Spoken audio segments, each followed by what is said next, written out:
Qui est le plus grand de tous les serviteurs de Dieu? C'est Jésus-Christ. Penses-tu que nous pouvons lui ressembler? La Bible nous demande de suivre son exemple et Jésus lui-même nous invite à être ses disciples. Sais-tu ce que veut dire être disciple de Jésus? D'abord, c'est apprendre ce qu'il nous enseigne, mais ce n'est pas tout. C'est aussi croire vraiment ce qu'il dit. Et enfin, c'est faire ce qu'il nous demande. Beaucoup de gens disent qu'ils croient en Jésus, mais sont-ils tous vraiment ses disciples? Non, même s'ils vont aux belles assemblées, aux réunions, la plupart d'entre eux n'ont jamais pris la peine d'apprendre les enseignements de Jésus. Quand on est un vrai disciple de Jésus, on fait comme lui. Faisons connaissance avec quelqu'un, des disciples que Jésus a enseignés quand il était sur la terre. L'un des tout premiers s'appelle Philippe.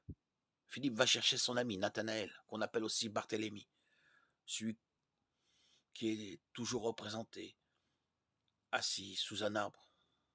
En voyant Nathanaël arriver, Jésus dit de lui, voilà un homme droit, un vrai Israélite. Nathanaël est surpris, il demande, comment me connais-tu?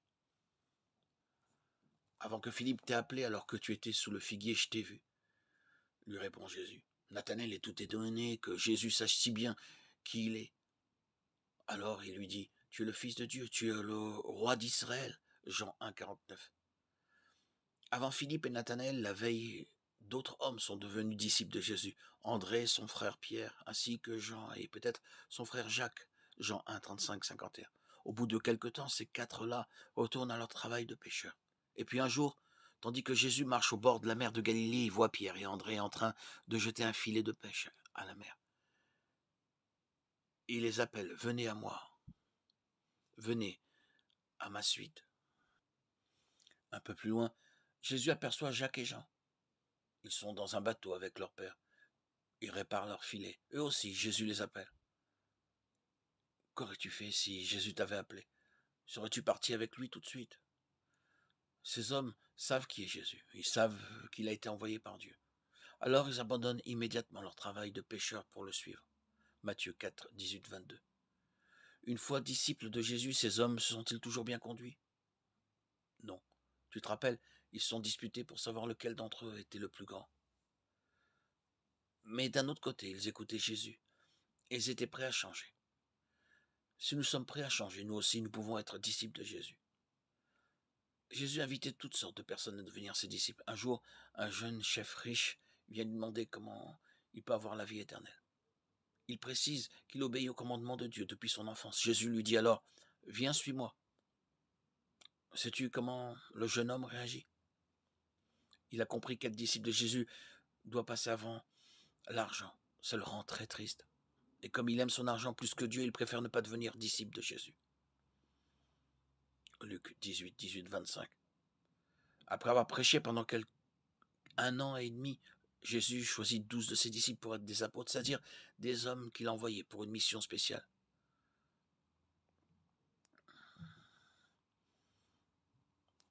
Il y avait Judas Iscariote, Pierre, Judas aussi appelé Thaddée, Jacques le frère de Jean, Jacques le fils d'Alphée, Jean, Thomas, Matthieu, Nathanaël, Philippe.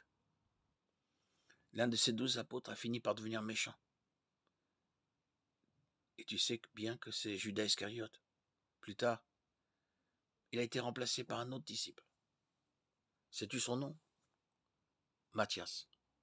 Plus tard encore, Paul et Barnabas aussi sont devenus apôtres, mais eux ne faisaient pas partie du groupe des 12. Actes 1, 23, 26, 14, 14. Jésus s'intéressait aux petits-enfants. Pourquoi, à ton avis? Parce qu'il savait qu'eux aussi pouvaient devenir ses disciples. D'ailleurs, les enfants ont souvent une façon de parler qui fait réfléchir les grandes personnes et qui leur donne envie de mieux connaître le Seigneur. Parmi les disciples de Jésus, il y avait beaucoup de femmes aussi. Certaines l'accompagnaient quand il allait d'une ville à l'autre pour prêcher. Par exemple, Marie de la Magdalène, Jeanne et Suzanne. Elle aidait peut-être en préparant ses repas et en faisant sa lessive. Luc 8, 1, 3. Si toi aussi tu veux être un disciple de Jésus, alors n'oublie pas, il ne suffit pas de dire qu'on est un disciple, il faut se conduire comme un disciple, partout et pas seulement en réunion chrétienne, à la maison,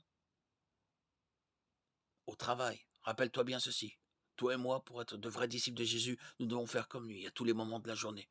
tous les jours et partout.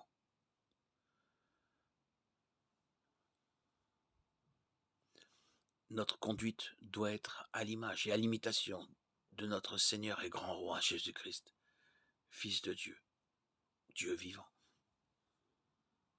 à la fois Dieu et homme.